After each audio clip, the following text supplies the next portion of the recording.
Jarana terbangun. Ia duduk di atas ranjang sambil memijit kepalanya yang terasa limbung akibat ketiduran. Ya Allah, jam berapa ini? Gumam Jarana sambil menoleh ke arah jam dinding. Ya ampun, udah jam 10 malam. Mana aku belum sholat isya lagi. Lanjutnya lagi sambil turun dari ranjang dan bergegas masuk ke dalam kamar mandi untuk berwudu. Jarana pun langsung mendirikan sholat 4 rakaat dengan khusyuk. Setelahnya ia tak ketinggalan berzikir dan berdoa, melangitkan keinginan dan harapannya. Saat sedang melipat mukena, Jarana menoleh karena mendengar pintu berderit. Bibirnya langsung menerbitkan senyuman melihat Daren masuk ke dalam kamar. Kenapa Mas gak bangunin Jarah? Jadinya jam segini baru sholat isya. Tutur Jarana pada Daren yang kini sudah duduk di bibir ranjang menatap dirinya. Habisnya Mas kasihan lihat kamu. Sayang, kayaknya cak kamu capek banget. Makanya Mas biarin aja kamu tidur agak lama. Ini niatnya mau bangunin, jawab Daren lembut. Jarana pun tersenyum. Mana Kalista? Kenapa gak dibawa ke kamar kita? Dia lagi timang sama mama. Habis bermain, lama ditemenin sama mama sama papa, jawab Daren. Duh, Jara jadi gak enak ngerepotin mama. Biar Jara ambil dulu ya. Jara aja yang lanjutin nindurin Kalista, timpal Jarana dengan mimik muka tak enak. Gak apa-apa, lagian mama kan neneknya. Dia juga seneng kok ngebantuin jaga Kalista. Mumpung di sini, nanti kalau sudah tidur, baru deh kita ambil dan pindahin ke sini. Saudara menenangkan Jarana. Jarana pun mengangguk lalu ikut duduk di samping Daren. Dia memijit lagi kepalanya yang masih berdenyut. Kenapa? Sakit? Tanya Daren khawatir. Enggak sih, cuma pusing sedikit. Mungkin gara-gara sering lupa makan siang. Jadi asam lambungnya kumat lagi, jawab Jarana. Ya ampun, kok bisa sampai lupa nggak makan siang? Kamu harus jaga kesehatan dong sayang. Daren mulai cemas dan membantu memijit kepala Jarana. Iya, mungkin saking sibuknya jadi kelupaan, timpal Jarana. Matanya mulai tertutup, menikmati pijitan demi pijitan di kepalanya dan tengkuk lehernya. Maafin Mas ya sayang, Mas belum mampu memberikan yang terbaik. Mas malah merepotkan kamu seperti ini, Daren berkata dengan nada rasa bersalah. Masya Allah Mas, kamu itu udah jadi suami yang sempurna buat Jarah. Mas sangat menyayangi Jarah. Mas mencukupi semua kebutuhan Jarah dengan baik. Mas menjadi imam setiap sholat Jarah. Itu semua sudah cukup. Jarana memegang kedua tangan Daren, tak ingin melihat Daren merasa bersalah atas apa yang menimpa dirinya. Terima kasih ya sayang, tutur Daren tulus. Sama-sama, jawab Jarana tersenyum. Jara turun dulu. Sepertinya Kalista sudah tidur. Daren pun mengangguk, lalu membiarkan Jarana keluar kamar untuk mengambil Kalista. Di ruang keluarga, Sarah tampak masih menggendong Kalista dengan kain jarik, ditemani Aji yang sedang menonton acara berita di TV. Sedangkan Diana baru saja masuk kamar untuk segera tidur agar besok fit di acara siraman. Sudah tidur mah? Tanya Jarana pada Sarah.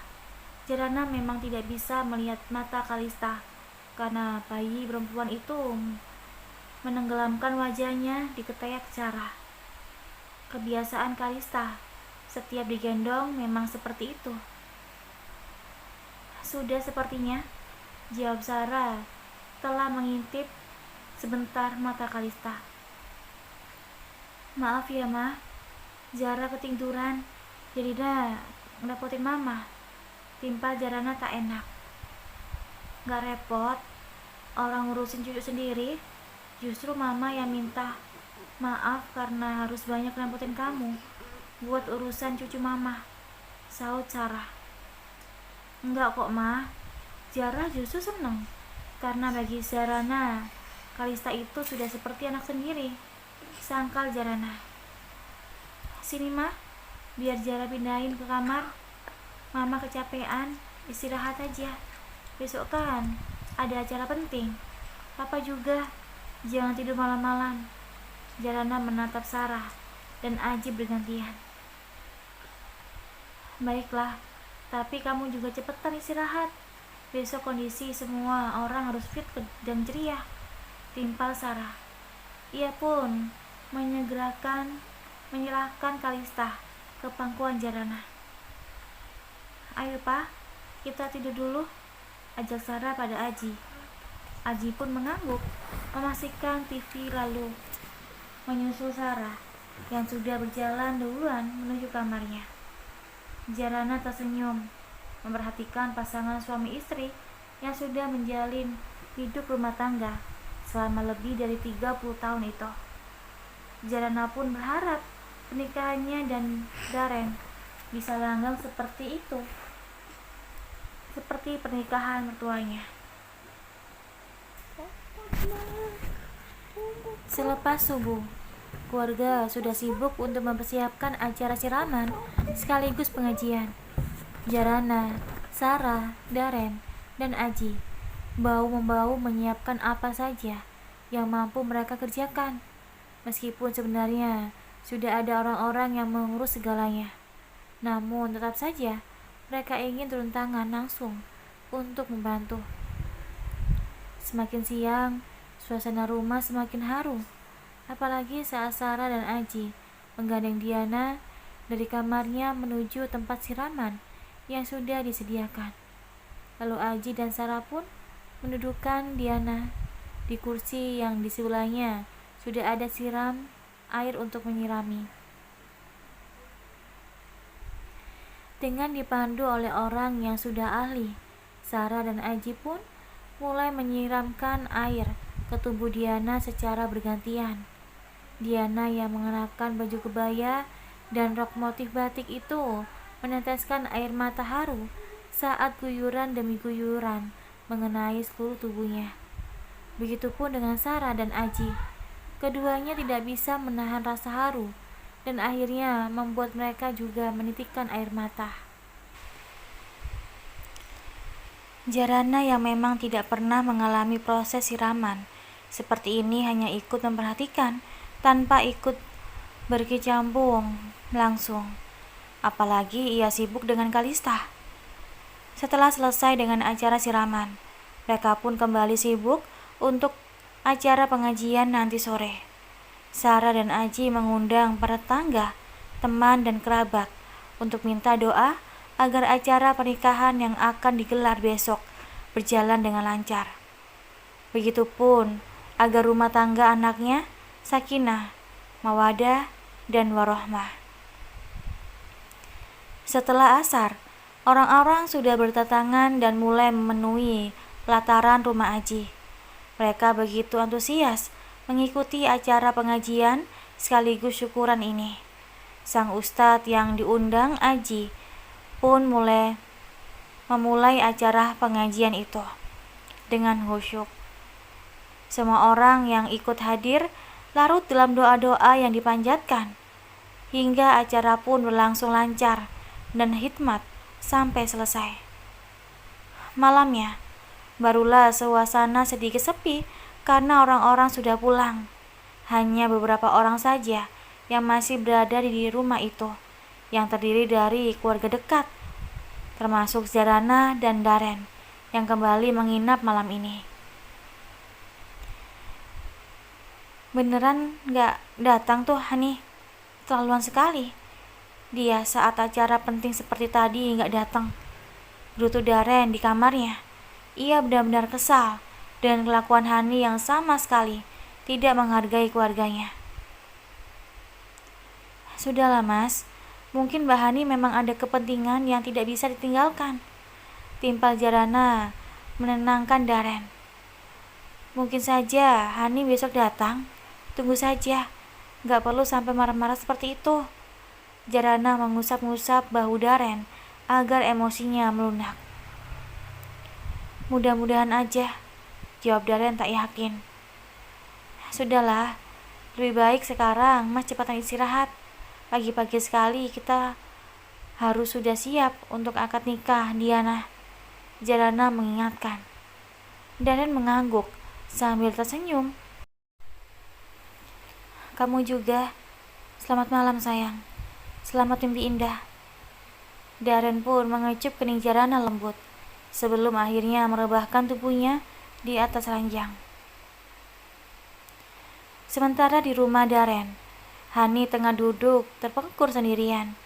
Ia masih kesal dengan tindakan Bian semalam yang mengusirnya hanya karena takut ketahuan calon tunangannya. Bahkan sore ini, Bian kembali melarang Hani untuk datang lagi ke apartemennya. Baru punya calon tunangan aja udah kayak punya bodyguard yang ngawasin setiap saat.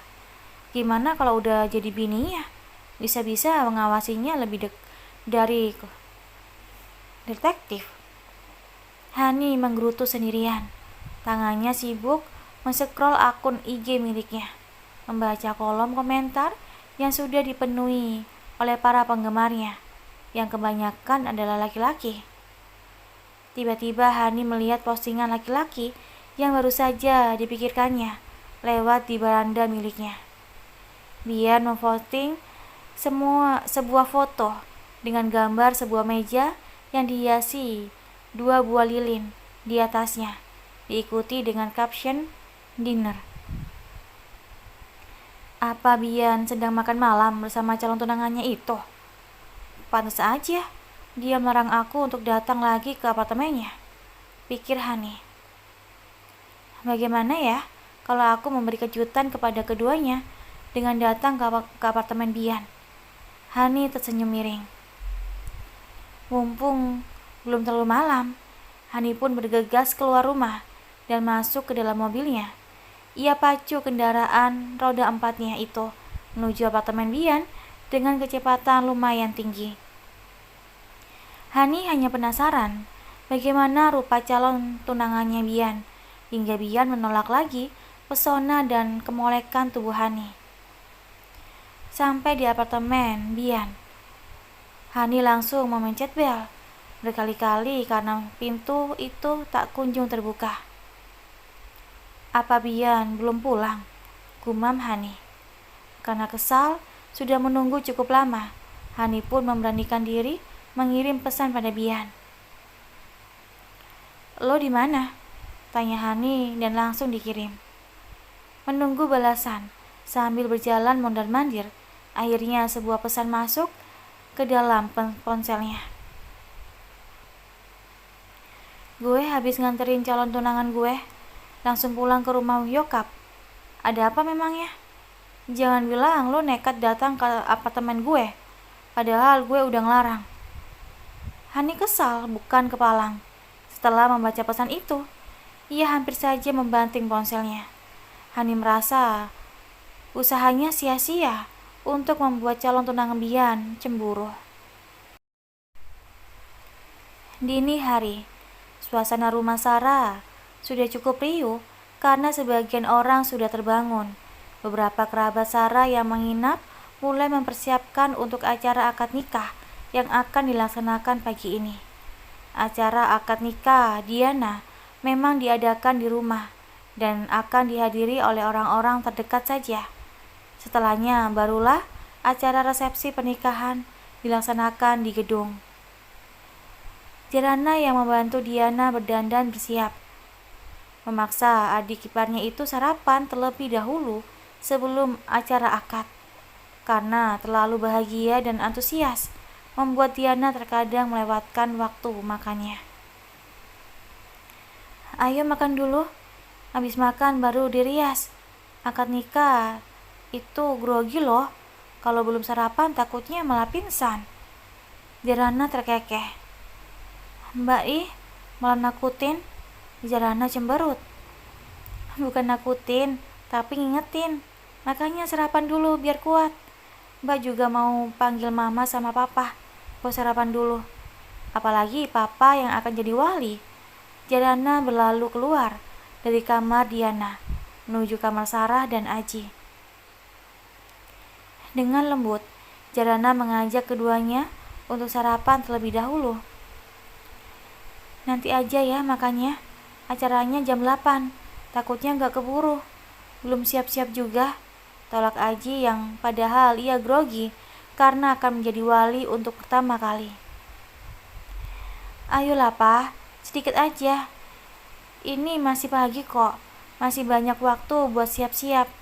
Ayo Mah, ajak Papa. Timpal Jarana. Ia begitu peduli pada kesehatan keluarganya itu. Sarah berkata, Aji pun akhirnya menurut dan berjalan beriringan menuju meja makan. Diana pun sudah ada di sana. Mereka pun sarapan bersama-sama. Jangan grogi gitu, biasa aja, pesan Jarana saat melihat mimik wajah Diana tegang. Diana baru saja selesai didandani menggunakan kebaya dan dipadukan rok bercorak batik. Deg-degan aku Mbak, jawab Diana sambil melautkan jari-jarinya. Santai aja, tarik nafas dalam-dalam, lalu hembuskan perlahan. Terus saja gitu, sampai dadamu semakin longgar, saran Jarana. Dia pun menurutinya. Keluarga mempelai laki-laki sudah datang. Riuh suara orang-orang di luar kamar Diana terdengar sampai di telinga, membuat jantung Diana semakin berdebar kencang. Diana memang diminta untuk berdiam diri di kamar sampai waktunya tiba, baru akan dipanggil. Suara lantunan ayat suci Al-Quran pun mulai terdengar sebagai tanda sudah dimulainya acara. Dilanjutkan dengan kata-kata sambutan dari pihak keluarga mempelai istri dan dibawakan oleh Darren. Hanya sedikit yang ia sampaikan, namun terdengar lugas dan berwibawa. Mbak Di, ayo keluar, sudah waktunya akad. Seseorang memberitahu Diana. Diana pun dibantu Jarana segera bangkit dari duduknya dengan dada berdebar hebat. Ia melangkah sangat pelan karena rok yang digunakannya membuat ia tak leluasa untuk berjalan sedikit cepat. Selama berjalan, Diana menundukkan kepalanya. Ia malu dengan tatapan orang-orang yang berada di sana, baik yang dari keluarganya langsung maupun keluarga calon suaminya. Saat sampai, Diana duduk di samping Ipan dan sudah duduk di berhadapan dengan Aji. Hanya terhalang sebuah meja kecil di depannya. Sebuah kain putih panjang diletakkan di kepala Ipan dan Diana. Hingga akad nikah pun langsung dibacakan. Ipan menjabat tangan Aji erat sambil mengucapkan ijab kabul. Hingga beberapa saat kemudian, kata sah keluar dari mulut penghulu. Ketika semua yang hadir mengucap syukur alhamdulillah atas sahnya pernikahan Diana dan Ipan. Acara pun dilanjutkan dengan saling menandatangani buku nikah dan berkas pernikahan lainnya. Setelahnya, Diana dan Ipan diminta berdiri untuk tukar cincin. Setelah tukar cincin, sang istri cium punggung tangan suami dan suami cium kening istri. Tita penghulu. Diana dan Ipan saling pandang sejenak. Pipi keduanya merona, menahan malu. Karena Diana dan Ipan memang belum pernah sama sekali saling bersentuhan, apalagi berciuman. Hubungan keduanya benar-benar dijaga dengan baik agar tak melanggar perintah Allah. Ayo, pasang dulu cincinnya, sang penghulu kembali mengingatkan. Dengan malu-malu, Diana pun akhirnya mengulurkan tangannya. Ipan langsung memasangkan cincin itu di jari manis Diana. Begitupun sebaliknya. Setelah itu Diana pun memberanikan diri mencium punggung tangan Ipan dengan hikmat. Begitupun dengan Ipan yang mengecup hangat kening Diana. Suara orang-orang yang berada di sana langsung riuh melihat kemesraan pasangan pengantin baru itu. Diana dan Ipan kembali menunduk menahan malu. Kini semua rangkaian acara akad nikah sudah selesai. Keluarga sedang beristirahat sejenak sambil menikmati jamuan sebelum akhirnya pergi ke gedung untuk melanjutkan acara dengan resepsi pernikahan. Diana dan Ipan pun sudah mulai tidak canggung lagi. Ipan sudah berani menyuapi Diana makan sebelum melaksanakan resepsi, yang pasti menguras tenaga karena harus berdiri sekian lama untuk menyalami para tamu undangan.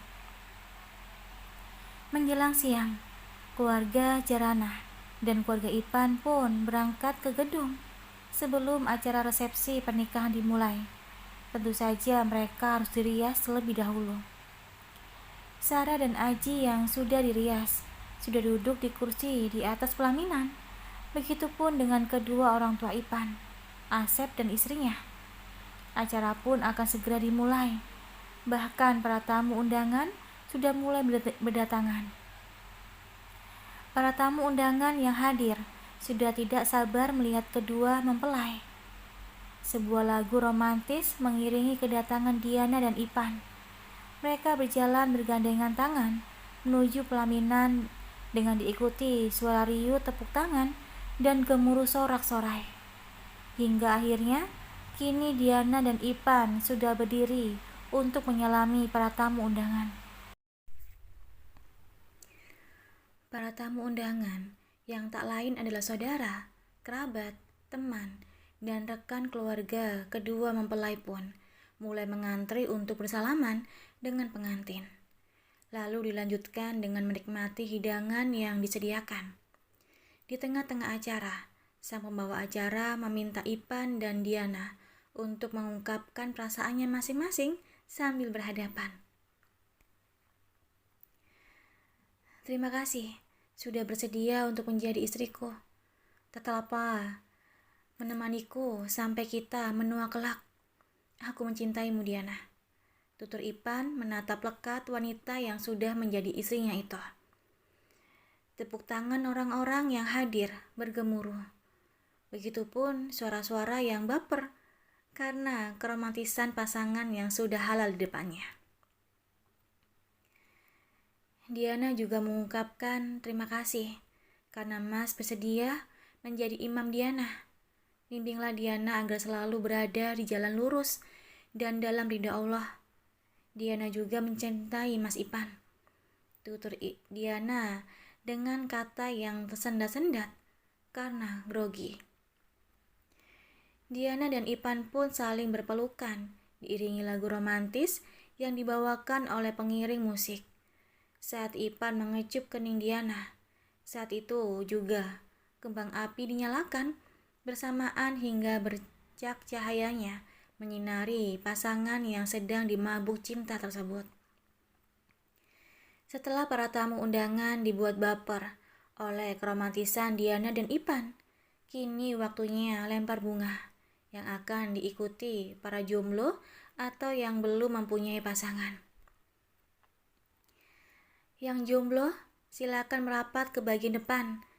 Yang sudah punya pasangan, jauh-jauh ya, kecuali mau nikah lagi. Canda pembawa acara. Saat sudah cukup banyak orang yang berkumpul di bawah pelaminan, Diana dan Ipan yang berdiri membelakangi orang-orang bersiap untuk melemparkan bunga pada hitungan ketiga. Siap-siap ya. 1, 2, 3. Pembawa acara memberikan aba-aba. Seketika buket bunga pun dilemparkan oleh Diana dan Ipan berbarengan. Orang-orang yang sudah berkumpul pun merebut untuk menangkap buket bunga itu, hingga buket bunganya berhasil ditangkap oleh seseorang gadis cantik.